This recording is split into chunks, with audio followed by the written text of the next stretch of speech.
القصة بتبدأ بجاك، طفل صغير عايش مع والده. كان بيحب جدا يقرأ قصص عن العمالقة، وهي القصص اللي كانت والدته بتقرأها له وهي عايشة. الحكاية بتقول إن من سنين طويلة في رهبان لقوا بذور سحرية، وكانوا فاكرين إنها هتعمل طريق يوصلهم للسماء. لكن لما وصلوا للقمة لقوا حاجة تانية خالص بين الأرض والسماء، مكان اسمه جانتو عايش فيه عمالقة خطيرين جدا. العمالقة دول نزلوا من على النباتات السحرية وبدأوا يعذبوا الناس اللي تحت. في نفس الوقت الأميرة إيزابيل كانت بتسمع نفس القصة. والدتها كانت بتحكي لها الحكاية وسألتها لو كانت خايفة من العملاق اللي برأسين اللي هو ملك كل العمالقة. الأميرة ردت وقالت لأ أنا مش خايفة. الرهبان سيحوا قلوب العمالقة وعملوا منها تاج، والتاج ده اتحط على راس الملك إيريك. الملك إيريك استخدم التاج عشان يسيطر على العمالقة ويرجعهم تاني لجانتو. وبعدها النباتات السحرية اتقطعت والسلام رجع للأرض للأبد. تاج الملك اتدفن معاه والقصة بقت مجرد أسطورة.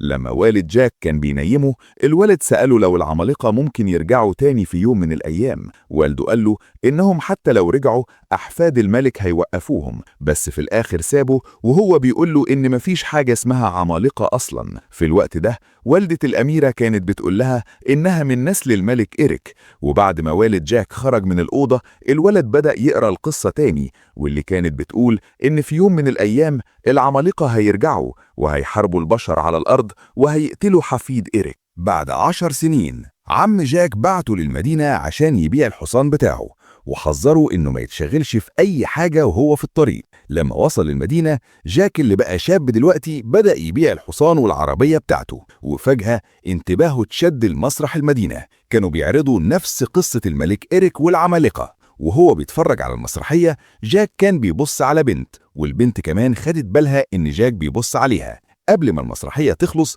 في 3 رجالة بدأوا يضايقوا البنت وهي ماشية. جاك مشي وراها ووقف الرجالة دول عند حدهم. واحد منهم ضرب جاك بوكس في وشه، بس جاك رد عليه بكل هدوء وقال له بقولك ايه، سيب البنت في حالها. فجأة ظهر من وراهم حرس الملك بقيادة إليمونت، والرجالة ال3 بدأوا يتأسفوا فورا. جاك حس إن فيه حاجة غريبة، ولما شافوا الأميرة بتركب حصانها الرجالة ركعوا على ركابهم فورا. جاك كان مذهول ومش فاهم هو عمل إيه، بس لما لف وراه فهم كل حاجة. أول ما الأميرة مشيت، جاك خرج بره ولقى العربية بتاعته اتسرقت. في الوقت ده في القلعة وصل راهب مرتكب اسمه ويك قدام مستشار الملك اللورد رودري. الراهب كان باين عليه التوتر، وده خلى رودري يشك فيه. رودري راح فورا لأوضة الملك القديم إيريك عشان يطمن إن كل حاجة تمام، وهناك اكتشف إن البذور السحرية اتسرقت، بس التاج المميز كان لسه موجود مكانه. رودري أمر الجنرال أنتون فورا إنه يقفل بوابات المدينة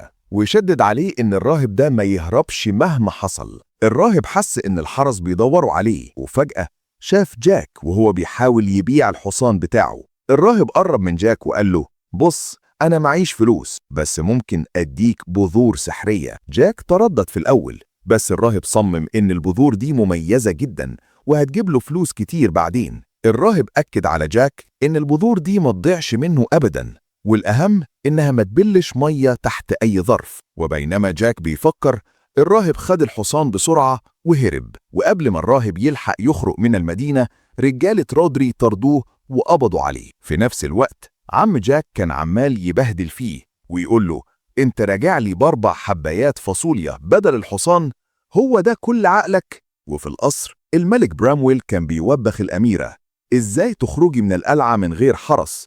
انت قريب هتبقي ملكة المملكة دي. إيزابيل ردت عليه وقالت لو هبقى ملكة يبقى اسمعني أنا كمان، ليه بتجبرني أتجوز الراجل ده؟ ده أكبر مني ب2 مرات. الملك كان عاوز يجوز الأميرة لرودري، بس إيزابيل ما كانتش طايقاه.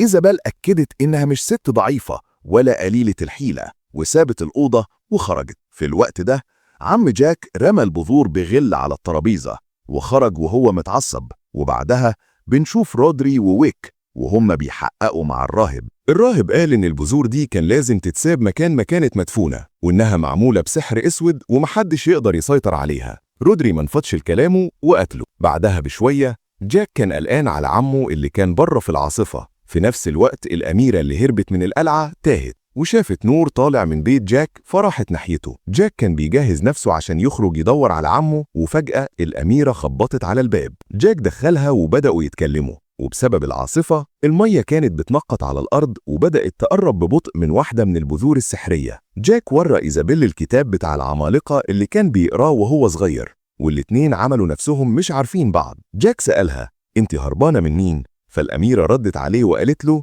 منك. وهي قصدها على خطة والدها إنه يجوزها لرودري. في اللحظة دي المية وصلت للبذرة السحرية اللي وقع على الأرض وبدأت تنبت، بس مفيش حد منهم خد باله. فجأة البيت بدأ يتهز ونبتة عملاقة بدأت تكبر. الموضوع حصل بسرعة رهيبة لدرجة إن جاك اترمى بره البيت، بس إيزابيل اتحبست جوه.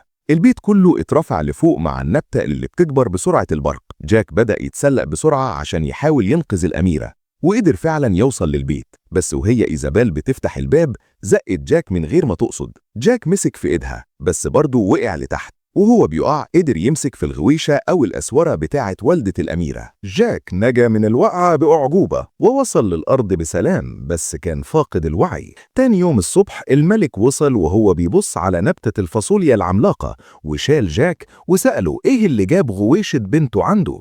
إلمونت قائد الحرس اللي كان في السوق عرف جاك، فجاك حكى كل اللي حصل. الملك قرر إن جاك ورودريجو إلمونت هيطلعوا يدوروا على إيزابيل. بعد شوية بدأوا يتسلقوا النبتة الضخمة، ورودريج كان باين إنه بيخطط لحاجة في دماغه. جاك سأل إلمونت: تفتكر هنلاقي إيه فوق؟ أنت مصدق قصة العمالقة دي؟ إلمونت رد عليه وقال له إن كل شيء ممكن، وقال له بصراحة أنت بتعمل كل ده عشان تكسب قلب الأميرة مش كده؟ بس حتى لو ما اتجوزتش رودريج هي مش هتتجوز واحد بسيط زيك. حارس تاني اسمه كرو حاول يزق جاك للناحية التانية، فجاك فلتت ايده وكان هيقع، بس لحقوه وكملوا تسلق. الرحلة كانت طويلة وكتير من زمايلهم ماتوا، وفي الآخر ما تبقاش منهم غير 6 بس. تاني يوم الصبح قدروا يوصلوا لقمة النبتة ولقوا هناك حطام البيت، وكل واحد بدأ يدور على الأميرة في العالم الغريب ده. وإلمونت بيتحرك لقدام، رودريج وقف جاك وهدده عشان يسلموا باقي البذور السحرية. جاك اداله الكيس اللي فيه البذور، ورودريج قال له ما يفتحش بقه مع حد، بس جاك كان ناصح وخبى بذرة واحدة معاه. إلموند وكرو لقيوا أثر إيزابيل ومشيوا وراه بسرعة، وهم بيدوروا جاك لقى الكتاب اللي كان اداهولها وقال للكل إنها أكيد مستخبية قريب. بعدها شافوا فروع شجر مكسورة، فجاك استنتج إن في كائن ضخم سحبها وإنها أكيد في ورطة. إلموند قسم رجالته لمجموعتين، هو وكرو وجاك راحوا يدوروا على صيد ياكلوه، بس فجأة وقعوا في فخ. إلموند بدأ يقطع الحبل عشان يهربوا، وفي اللحظة دي شاف حاجة بتقرب منهم. خرجوا واستخبوا فورا، وظهر عملاق بلع خروف بحاله. وفجأة العملاق شم ريحة كرو ولقاه. كرو حاول يهرب، بس العملاق جابه في نطة واحدة وكان لسه هياكله لما إلموند جري عليه عشان يهاجمه، بس العملاق ضربه ووقعه فاقد الوعي. العملاق خد الاتنين ومشي، وجاك مشي وراهم من غير ما يطلع صوت. في الوقت ده المجموعة التانية وصلت لشلال، ورودري ضحك على عسكري وقال له بص الأميرة أهي. ولما العسكري راح يبص رودري زقه ووقعه. فجأة عملاق مسك ويك وأكله، وظهر عملاق تاني، بس رودري لحق نفسه وطلع التاج المميز، وده اللي أنقذ حياته. جاك فضل ماشي ورا العملاق لحد ما وصل لمدينتهم، وهناك شفنا إيزابيل وهي محبوسة عند عملاق عمال يسألها هي وصلت هنا إزاي، بس البنت ما كانتش بترد.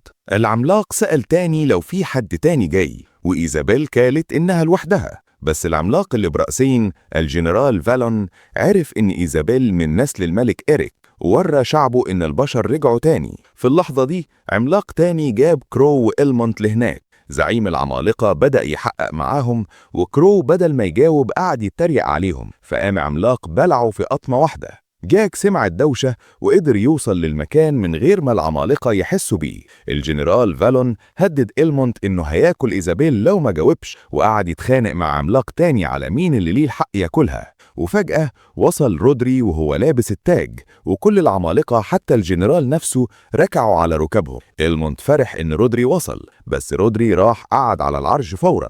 إيزابيل وإلموند اتصدموا لما رودري قال للعمالقة: دلوقتي هتحاربوا عشاني وهنهجم على الأرض بكرة الصبح، جهزوا جيشكم.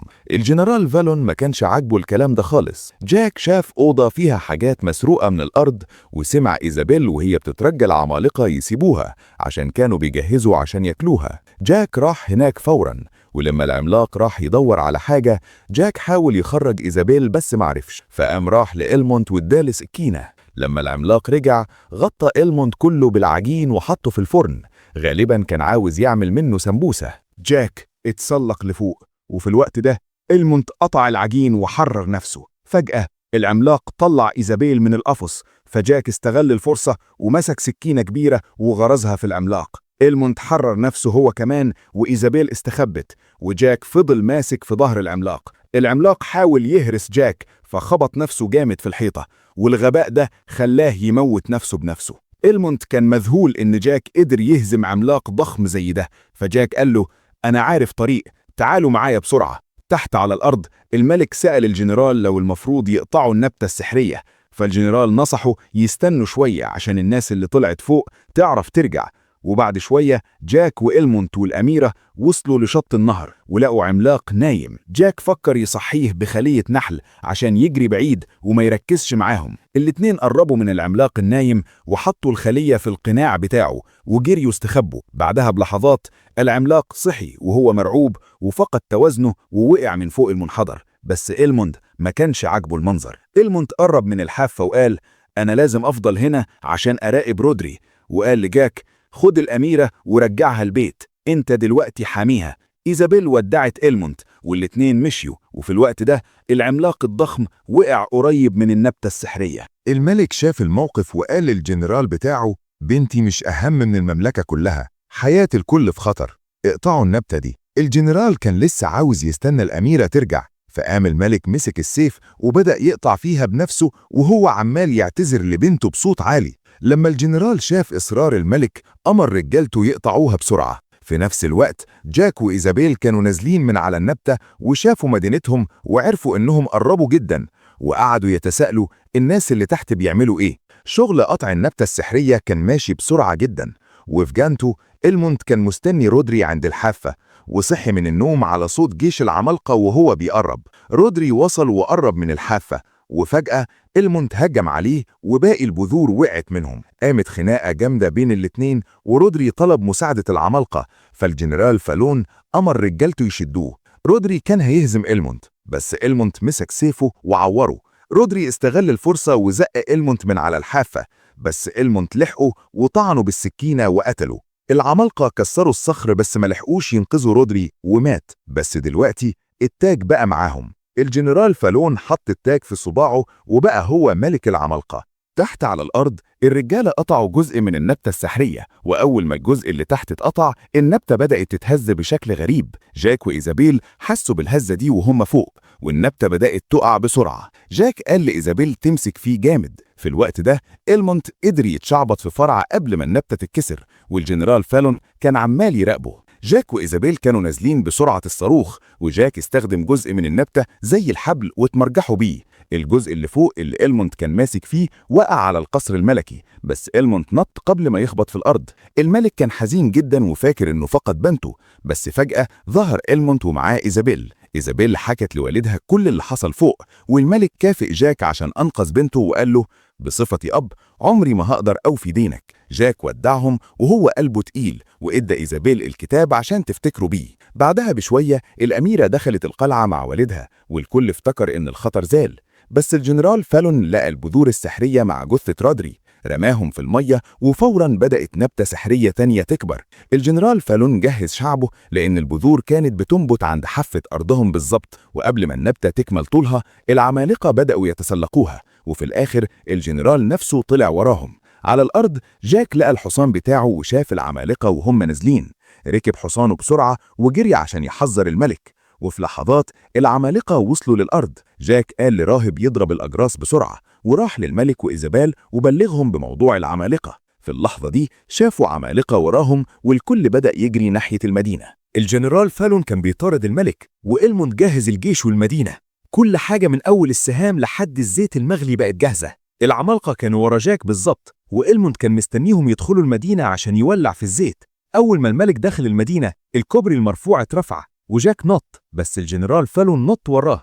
إلموند زقه من على الكوبري فوقع في الزيت، وباقي العمالقة حاولوا يدخلوا المدينة وفالون قدر ينجو وهو تحت المية. في الوقت ده إلموند عرف جاك وإيزابيل إن التاج في صباع العملاق اللي براسين، وإنهم مش هيخلصوا من الكارثة دي إلا لما ياخدوا التاج. فجأة العمالقة رموا جرس ضخم جوه المدينة وشبكوها في الكوبري وشدوها لتحت. الملك قال لإيزابيل تروح أوضتها وتولع شعلة عشان تحذر الملوك اللي حواليهم، وقال لجاك يخلي باله من بنته. إلموند وباقي الحرس بدأوا يدافعوا عن الكوبري، وإيزابيل ورت جاك ممر صغير بيعدي من تحت الأرض، وبعد شوية عدوا من جنب قبر الملك إيريك. وصلوا لأوضة الملك، بس فجأة سمعوا صوت تحت الأرض. الجنرال فالون كان بيكسر الحيطة من تحت. أول ما شافوه بدأوا يجروا بأقصى سرعة. الجيش كان لسه بيحاول يوقف العمالقة، بس العمالقة كانوا أقوى بكتير وهزموهم وبدأوا يرموا جذوع شجر مولعة جوه المدينة. العساكر كانوا بيهاجموا العمالقة بالرماح وقدروا يسيطروا شوية، بس العمالقة ردوا عليهم وكسروا أسلحتهم. فالون شم ريحة الأميرة ولقاها هي وجاك مستخبيين في أوضة الملك، فبدأوا يجروا على سلم ضيق. فالون كسر الحيطة ووصل لهم ومسك إيزابيل. جاك حاول ينقذها وفالون كان مصمم يقتله. العملاق كان خلاص هيبلع جاك، وفي اللحظة دي جاك طلع آخر بذرة سحرية معاه ورماها في بقه. البذرة بدأت تنبت وتكبر جوه بطن العملاق وقطعته حتت وهي بتخرج منه، وفي نفس الوقت النبتة اللي كبرت بسرعة دمرت القصر. حتت العملاق وقعت جنب جاك وإيزابيل، وإيده اللي فيها التاج وقعت قدام جاك بالظبط. في الوقت ده باقي العمالقة كانوا شدوا الكوبري ووقعوه، فالبشر قفلوا بوابات المدينة واستعدوا لهجوم شامل من العمالقة. وفجأة شافوا نبتة سحرية بتدمر القصر، ومرة واحدة كل العمالقة رموا أسلحتهم وركعوا قدام البشر. جاك ظهر من وراهم وهو لابس التاج. بعد فترة جاك كان بيحكي لولاده نهاية القصة، إزاي العمالقة رجعوا لبلدهم والأميرة اتجوزت ولد بسيط من القرية. الولاد سألوا عن التاج وهم علقانين لو العمالقة رجعوا تاني، بس جاك طمنهم وقال لهم إن التاج في أمان في مكان سري. في اللحظة دي إيزابيل جت وقعدت معاهم، وعاشت العائلة الجميلة في سعادة وهناء للأبد. وبس كده يا صديقي، وبيخلص الفيلم على كده. ولو عجبك الفيلم ما تنساش تعمل لايك وشير واشتراك لقناة كبسولة أفلام علشان يوصلك كل ما هو جديد وحصري في عالم الأفلام. وما تنساش تقول لنا رأيك في الكومنتات. أشوفكم الملخص الجاي. سلام.